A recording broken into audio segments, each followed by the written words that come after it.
चलिए दोस्तों, अब हम लोग अगला पॉइंट की ओर चलते हैं। पॉइंट 3 है हमारा इक्विलेटरल ट्रायंगल। दो ट्रायंगल हम लोग पढ़ लिए हैं। अब हम लोग इक्विलेटरल ट्रायंगल के बारे में बात करते हैं। समबाहु त्रिभुज समबाहु त्रिभुज मतलब जिसका तीनों भुजा बराबर हो। ये भुजा और ये भुजा तीनों इक्वल रहेगा। ये है तो ये भी ये और ये भी ये। अगर इसको वैल्यू से डिनोट करेंगे, अगर ये 5 है वैल्यू तो ये भी 5 होगा, ये भी 5 होगा और इसका एंगल 60 डिग्री बनेगा तीनों का। जब साइड इक्वल रहेगा तो एंगल भी इक्वल हो जाएगा। चलिए देखते हैं इसमें। ये ट्रायंगल ए बी सी मान लिए हम लोग और इसका भुजा ए मान लिए और इसके बीच में जो हाइट दिए हैं समद्विभाजक, ये तो बताए हैं कि आपको कि ए से शीर्ष से जिस पर लंब डाला जाता है इसको 3 नाम से जाना जाता है। 3 नाम बता दिए आपको पहले से। इसको हाइट भी बोल सकते हैं, समद्विभाजक भी बोल सकते हैं, शीर्ष लंब भी बोल सकते हैं और एक तो समद्विभाजक भी बोल सकते हैं। तो ये हमारा समद्विभाजक है, हाइट है और शीर्ष लंब है, जो भी कहिए सही है। उसके बाद ये जब दो भाग में तोड़ दिया तो ये हमारा ए था, ये a/2 में बट गया। अब इसका पेरीमीटर समझते हैं। तो पेरीमीटर क्या होगा, ए 3 ये हो गया।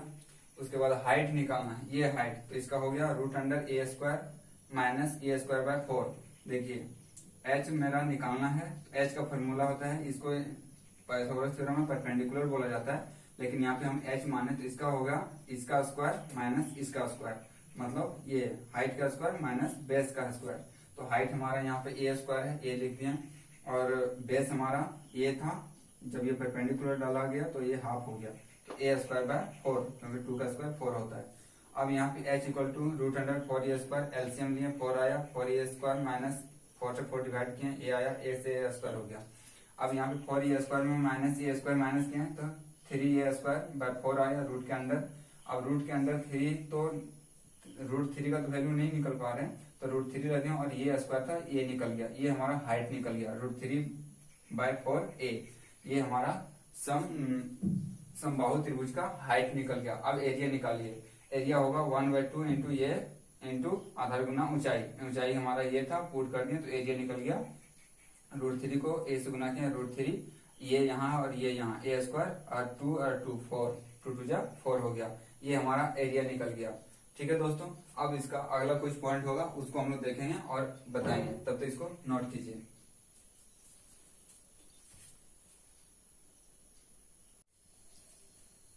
दूसरा पॉइंट देखिए दोस्तों, इक्विलेटरल ट्रायंगल में ही हम लोग देखते हैं कि उसका अगला पॉइंट क्या है। वो पॉइंट में देखते बात करते हैं। परपेंडिकुलर। अगर इक्विलेटरल ट्रायंगल के अंदर हमको तीनों परपेंडिकुलर दिया हुआ हो और इसका एरिया पूछ दे तो कैसे निकालेंगे। जैसे परपेंडिकुलर इस पॉइंट सेंटर पॉइंट से हम डाले हैं, ये हमारा सेंटर पॉइंट है और सेंटर पॉइंट से जब परपेंडिकुलर डाले हैं यहाँ पे, यहाँ से इस पे और यहाँ से इस पे, तो ये इसको P1, यहाँ से इसको P2 और इसको P3 मान लिया। अब इसका परपेंडिकुलर मेरा क्वेश्चन में गिवन है, तो हम एरिया कैसे फाइंड करेंगे। तो इसका फॉर्मूला होता है 2/√3 P1 plus P2 plus P3।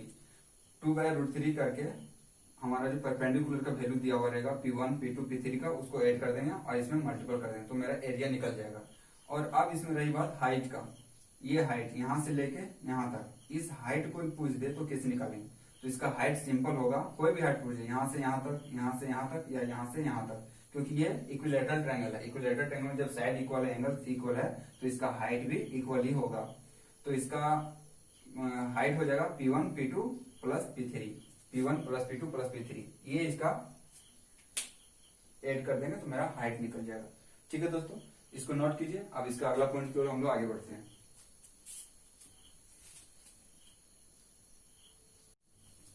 एक छोटा सा पॉइंट देखिएगा इस इक्विलेटरल ट्रायंगल में क्या है। सो कि अगर हमारा ट्रायंगल दिया हुआ हो, इक्विलेटरल ट्रायंगल, और इसके अंदर अगर स्क्वायर बना हुआ हो, क्या बना हो, स्क्वायर, तो स्क्वायर का जो साइड है वो पता करने बोले तो उसका क्या होगा, फाइंड कीजिए।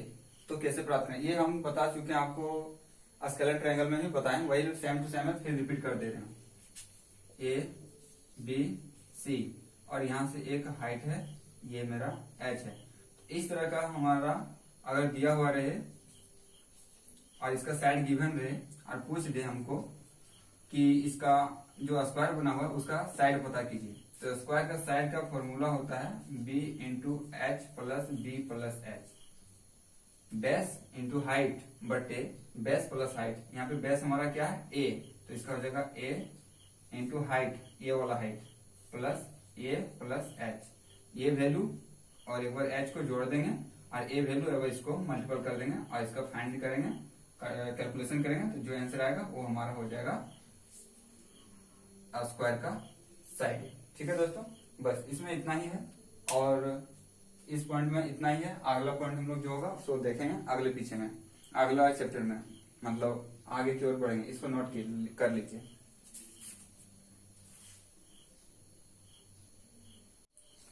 अगला पॉइंट देखिए दोस्तों, क्या है हमारा, जब ट्रायंगल के अंदर सर्कल रहे तो आर इक्वल टू व्हाट। जब सर्कल के अंदर और सर्कल के बाहर, सॉरी ट्रायंगल के अंदर और ट्रायंगल के बाहर अगर सर्कल रहे तो उसका रेडियस क्या होगा और उसका एरिया क्या होगा। और इसमें पॉइंट एक हो रहा है कि radius of circum centre ratio radius of in centre. Circum centre का रेडियस क्या होगा और इन सर्कल का रेडियस क्या होगा। तो इन सर्कल को रेडियस को आर मानिए और सर्कम सेंटर का ये कैपिटल आर मानिए। ठीक है दोस्तों, तो पहले ये समझ लीजिए सर्कम सेंटर का रेडियस का हम कैसे निकालेंगे। तो इसका हो जाएगा साइड बाय रूट 3। साइड हो गया यहाँ ट्रायंगल का जो साइड है, इक्विलेटरल ट्रायंगल है ये, तो सारा साइड इक्वल होगा, तो इसका इक्विलेटरल ट्रायंगल का साइड और उसको रूट 3 से डिवाइड कर देंगे, तो वो हमारा निकल जाएगा सर्कम सेंटर का, सर्कम सर्कल का रेडियस निकल जाएगा। ठीक है, अब देखिए कि इन सर्कल का रेडियस क्या होता है। इन सर्कल का इसका क्या हो जाएगा, साइड वही है और बाय 2√3, इसको डिवाइड करना है 2√3 से, इसको सिर्फ √3 से डिवाइड करेंगे तो हमको निकल जाएगा कैपिटल रेडियस, ये वाला रेडियस सर्कम सेंटर का रेडियस, और इन सर्कल का जो रेडियस है वो साइड बाय 2√3 होगा। और ये जो पॉइंट है उस सेंटर कह सकते हैं और इन सेंटर भी कह सकते हैं, क्योंकि ये छोटा वाला जो सर्कल है उसके लिए भी यही सेंटर है और ये बाहर का जो सर्कम है सर्कम सेंटर उसका भी यही है। अब इसका समझिए इधर रेडियस ऑफ सर्कम सेंटर का रेशियो और रेडियस ऑफ इन सर्कल, मतलब कहने का मतलब है कि ये जो बड़ा वाला सर्कल है ट्रायंगल के बाहर वाला सर्कल और ट्रायंगल के अंदर वाला सर्कल, दोनों का रेडियस जो है उसका रेशियो क्या होगा। तो यहाँ पे देखिए कि ट्रायंगल जो सर्कम सेंटर है और इन सर्कल है उन दोनों के बीच में ये जो हाइट दिया हुआ है ये एक्चुअली 3 भाग में डिवाइड करता है यहाँ से, क्योंकि यहाँ से यहाँ तक हम लोग r को 1 माने, यहाँ से भी 1 और यहाँ से यहाँ भी 1 होता है। ये 1:1 के रेशियो में डिवाइड होता है, ये यूनिवर्सल ट्रूथ है। ठीक है, तो ये 1:1 के रेशियो में डिवाइड होता है। तो हमारा जो बड़ा रेडियस है ये 2 to 1 आ गया तो 2 हो गया और 1, तो वही लिखें 2:1 में होता है इसका रेडियस। ठीक है, और वही इसका एरिया पूछा जाए क्या होगा, तो एरिया में सिर्फ स्क्वायर कर देंगे, तो 2 का स्क्वायर करेंगे 4 हो जाएगा और 1 का स्क्वायर करेंगे तो 1 ही रहेगा।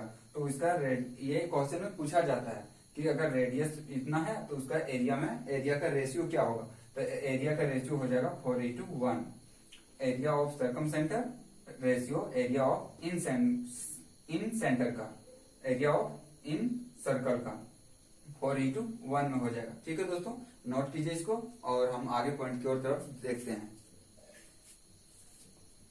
इस चैप्टर में इतना ही पॉइंट है। अब अगला ट्रायंगल के बेसिस पर जो होगा, ट्रायंगल एंगल के बेसिस पे ट्रायंगल होगा उस पर हम लोग डिस्कस करेंगे।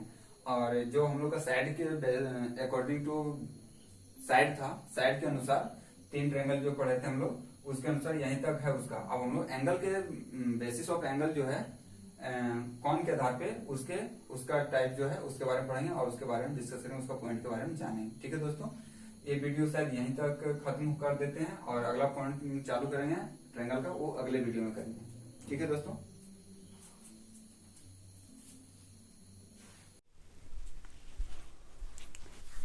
चलिए दोस्तों अगला पॉइंट की ओर हम लोग आगे बढ़ते हैं। हमारा अगला पॉइंट जो है एंगल के बेसिस पे पढ़ते हैं, बेस्ड ऑन एंगल। ट्रायंगल का जो अगला पॉइंट हम लोग बोले थे कि बेस्ड ऑन ट्रायंगल एंगल के आधार पे पढ़ेंगे हम लोग कि कौन के आधार पे त्रिभुज जो होता है उसके बारे में। भुजा के आधार पे जो था हम लोग उसको पढ़ लिए, अब हम लोग कौन के आधार पे पढ़ते हैं। कौन के आधार पे 3 होता है, एक्यूट एंगल, राइट एंगल और ऑब्ट्यूज एंगल।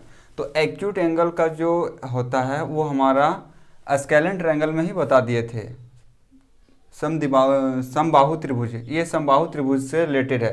तो इससे हमारा एरिया नहीं पूछा जाता, पेरीमीटर नहीं पूछा जाता। इससे अगर पूछा जाएगा तो वो इसका भी वैल्यू इसका भी सारा कॉन्सेप्ट वही होता है जो हमारा समबाहु त्रिभुज का होता है। अब रह गया यहाँ पे राइट एंगल। राइट एंगल का होता है जिसको हम लोग बताएं। ऑब्ट्यूज एंगल का भी यहाँ पे हम लोग नहीं निकालेंगे, इसका भी हम लोग यहाँ पे नहीं पढ़ेंगे, इसका यहाँ पे नहीं कॉन्सेप्ट है। हम लोग यहाँ पे राइट एंगल का पढ़ेंगे। एंगल के आधार पर जो है सिर्फ राइट एंगल के बारे में ही यहाँ पे पढ़ेंगे। तो हम लोग राइट एंगल ट्रायंगल टॉपिक डाल दिए हैं। राइट एंगल ट्रायंगल ये है। राइट एंगल ट्रायंगल का यहाँ पे कुछ हम बना दिए हैं। यहाँ पे देखो, यहाँ पे छोटा था तो यहाँ पे बना दिए हैं कि राइट एंगल ट्रायंगल बनाएं। इसमें ए, बी और सी दिए। ए के सामने वाले भुजा को ए, बी के सामने वाले को बी और सी के सामने वाले को सी, और ये हमारा राइट एंगल है 90 डिग्री।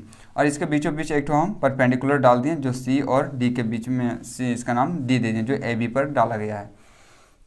अब यहाँ पे इसका एरिया के बारे में देख लेते हैं। सबसे पहले पेरीमीटर देख लेते हैं। पेरीमीटर क्या होगा? ट्रायंगल का कोई भी त्रिभुज हो उसका तो हम लोग जानते हैं पेरीमीटर तीनों भुजा का योग होता है। तो ए प्लस बी प्लस सी हो गया। एरिया हो गया 1/2 आधार गुना ऊंचाई। यहाँ पे बी है हमारा आधार गुना ऊंचाई, आधार ए है, बी इंटू सी लिख दिए। यहाँ पे हाइट होगा बी इंटू एच, 1/2 आधार गुना ऊंचाई ये हुआ। अब यहाँ पे आधार गुना ऊंचाई ये एरिया हो गया। अब इसके यहाँ पे देखिए समकोण त्रिभुज में होता क्या है कि हमारा ये बी है, ए है और सी माने, लेकिन रियल में जो पाइथागोरस थ्योरम है वो इसको पी मानता है, इसको बी और इसको हाइट, हाइपोटेनियस, बेस और परपेंडिकुलर, इसको पी के नाम से शो करता है। तो इसके उसके आधार से पाइथागोरस थ्योरम के अनुसार से ये 3 फार्मूला होता है। एच इक्वल टू होता है √π² प्लस b², पी बराबर होता है √h² माइनस b², और बी बेस इक्वल टू होता है √h² माइनस b²। अब यहाँ पे देखिए इसका जो पॉइंट है, यहाँ पे कुछ राइट एंगल ट्रायंगल में जो है उसका कुछ इंपॉर्टेंट पॉइंट ये है। इसको समझिए कि ये होता क्या है। इसमें होता क्या है कि अगर हमारा 90 डिग्री का एंगल दे दिया, ट्रायंगल दे दिया है और उसमें पूछे कि सी और डी का जो लेंथ है वो बताइए, तो सी और डी का जो लेंथ है उसको निकालने के लिए एक फार्मूला होता है ए इंटू बी बाई सी। इससे और इससे उसका जो बेस है और परपेंडिकुलर है उसको मल्टीपल कर दीजिए और हाइपोटेनियस से डिवाइड कर दीजिए, वो हमारा निकल जाएगा सी और डी के बीच का डिस्टेंस। उसी तरह ए बी, अगर ए डी पूछ दिया जाए, ए और डी अगर ये साइड पूछ दिया जाए कि ये साइड का डिस्टेंस क्या होगा, वैल्यू क्या है, तो इसका भी फार्मूला होता है b² बाय सी, बी का स्क्वायर और डिवाइडेड कर देंगे सी से। उसी तरह से डी बी का पूछ दिया जाए तो इसका हो जाएगा ए का स्क्वायर डिवाइडेड बाय सी। ये हमारा 90 डिग्री एंगल का ट्रायंगल का फॉर्मूला है। इस तरह से इस तरह का हम कोई भी साइड पूछे वो निकाल सकते हैं। ठीक है दोस्तों, इसमें इतना कॉन्सेप्ट है। और हाँ, एक चीज़ और, यहाँ पे ये ट्रिपलेट है। ट्रिपलेट क्या होता है? ये जो फॉर्मूला है ये हाइपोटेनियस, परपेंडिकुलर और बेस, ये हाइपोटेनियस, परपेंडिकुलर और बेस कैसे निकालेंगे शॉर्ट फॉर्म में, तो ये कुछ ट्रिपलेट है। इसको याद रखने से हम लोग को बेटर होगा कि इतना लंबा कैलकुलेशन नहीं करना पड़ेगा। कि किसी का अगर 3, 4, 5 दिया हुआ ट्रायंगल का, मान लीजिए कि ये हमारा राइट एंगल ट्रायंगल है, इसमें ये 3 है, ये 4 है, तो ये कितना होगा? ये ऑटोमेटिक 5 होगा। उसी तरह अगर बेस हमारा 5 है और परपेंडिकुलर 12 है और हाइपोटेनियस क्या होगा? 13 होगा। तो इस तरह से ये ट्रिपलेट है। इसको याद होने से क्या होता है, हम लोग को कैलकुलेशन फास्ट होता है, कैलकुलेशन करना नहीं पड़ता है और हम लोग तुरंत टिक करके ही क्वेश्चन में निकल जाते हैं। तो ये ट्रिपलेट को भी आप लोग याद कर लीजिएगा और नोट कर लीजिएगा कि 5 अगर बेस 5 है, परपेंडिकुलर 12 होगा और हाइपोटेनियस 13 होगा। अगर बेस 7 है तो उसका परपेंडिकुलर 24 होगा और हाइपोटेनियस 25 होगा। अगर हमारा बेस 8 है तो उसका परपेंडिकुलर 15 होगा और हाइपोटेनियस 17 होगा।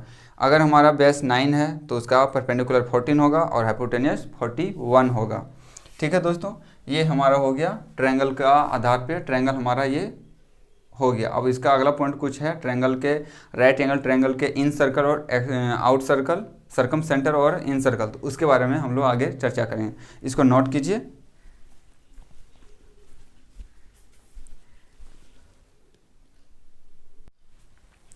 चलिए दोस्तों, ये ट्रायंगल का हम लोग का लास्ट कॉन्सेप्ट है, इसको समझिए, बहुत इंपॉर्टेंट कॉन्सेप्ट है। इन सर्कल और सर्कम सर्कल। इन सर्कल और सर्कम सर्कल क्या है कि राइट एंगल ट्रायंगल, हम लोग अभी तो एंगल के बेस ऑफ एंगल के आधार पर पढ़ रहे हैं कि कौन के आधार पे जो हमारा है ट्रायंगल, राइट एंगल ट्रायंगल, उसी का कॉन्सेप्ट पढ़ रहे हैं। तो राइट एंगल ट्रायंगल के अंदर इन सर्कल और सर्कम सर्कल, सर्कम सर्कल हो गया, बाहर अगर सर्कल बना रहे तो इसका रेडियस क्या होगा, और ट्रायंगल के अंदर अगर सर्कल रहे तो उसका रेडियस क्या होगा। अगर सर्कल के बाहर है तो उसको हम लोग कैपिटल आर से दिखा रहे हैं और सर्कल के अंदर है उसको स्मॉल आर से दिखा रहे हैं। ठीक है, सबसे पहले ये देखिए, यहाँ पे 90 डिग्री का ट्रायंगल बनाया है 90 डिग्री एंगल का, ABC नाम दे दिया उसका, और उसके अंदर एक तो सर्कल बनाया जिसका स्मॉल आर है, और इसके बाहर एक सर्कल बनाया जिसको कैपिटल आर, और ये इसका सेंटर पॉइंट है। और यहाँ से ए के सामने वाले ट्रायंगल का भुजा ए हो गया, सी के सामने वाले भुजा स्मॉल सी, और बी के सामने वाला स्मॉल बी। इस सिचुएशन में अगर हमको पूछे कि स्मॉल आर क्या होगा, ये वाला डिस्टेंस रेडियस क्या होगा, तो इसका फॉर्मूला होता है a plus b minus c, a plus b minus c divided by 2 से डिवाइड कर देंगे तो ये हमारा डिस्टेंस निकल जाएगा। ठीक है दोस्तों, और वही पूछ दे हम लोग को कि ये कैपिटल आर क्या होगा, तो ये तुम जानते हैं कि ये हमारा बेस है, ये परपेंडिकुलर और ये हाइपोटेनियस है, तो हाइपोटेनियस का आधा कर देंगे, नहीं होगा, तो यही लिख दिए h/2, मतलब हाइपोटेनियस का आधा हो जाएगा हमारा सर्कम सर्कल का रेडियस। ठीक है, ये हो गया। अब थोड़ा सा एक और पॉइंट देख लीजिए इधर जब समकोण त्रिभुज के अंदर स्क्वायर बना हो तो स्क्वायर का भुजा क्या होगा। जब समकोण त्रिभुज है उसके अंदर कोई स्क्वायर बना हो तो उसका स्क्वायर का जो भुजा है साइड, उसका क्या होगा फॉर्मूला।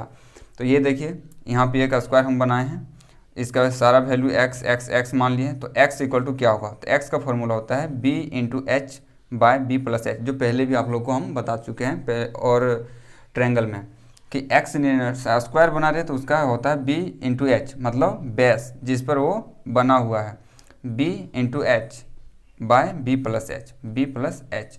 और जब इस तरह का सिचुएशन रहे, इस तरह का स्क्वायर बना रहे तो ये फॉर्मूला लगेगा। लेकिन जब ये स्क्वायर इस तरह से बना रहे, इस सिचुएशन में, इस फंड में इस तरह का रहे स्ट्रक्चर बना हुआ, तो उसके लिए हम लोग का दूसरा फॉर्मूला, ये फॉर्मूला यहाँ काम नहीं करेगा। यहाँ पे हो जाएगा a into B into C, a into B into C, जो वैल्यू दिया रहेगा उसको मल्टीपल कर देंगे, डिवाइडेड कर देंगे a का स्क्वायर प्लस b का स्क्वायर प्लस ab। ठीक है, ये फॉर्मूला यूज करें तो हमारा ये x का वैल्यू निकल जाएगा। ये त्रिभुज का लास्ट कॉन्सेप्ट था। अब हम लोग त्रिभुज का क्वेश्चन भी चलेंगे और इसका जो अगला चैप्टर है उसको पढ़ेंगे और सारा चैप्टर से मिक्स करके क्वेश्चन की ओर जाएंगे। अभी देख लेते हैं अगला चैप्टर में क्या है, कॉन्सेप्ट है या क्वेश्चन है, उसके अनुसार से आप लोग को वीडियो बनेगा। इस वीडियो को यहीं तक रखने देते हैं ट्रायंगल का। ठीक है दोस्तों, नोट कर लीजिए इसको, और वीडियो अगर अच्छा लगे तो लाइक शेयर ज़रूर कीजिएगा।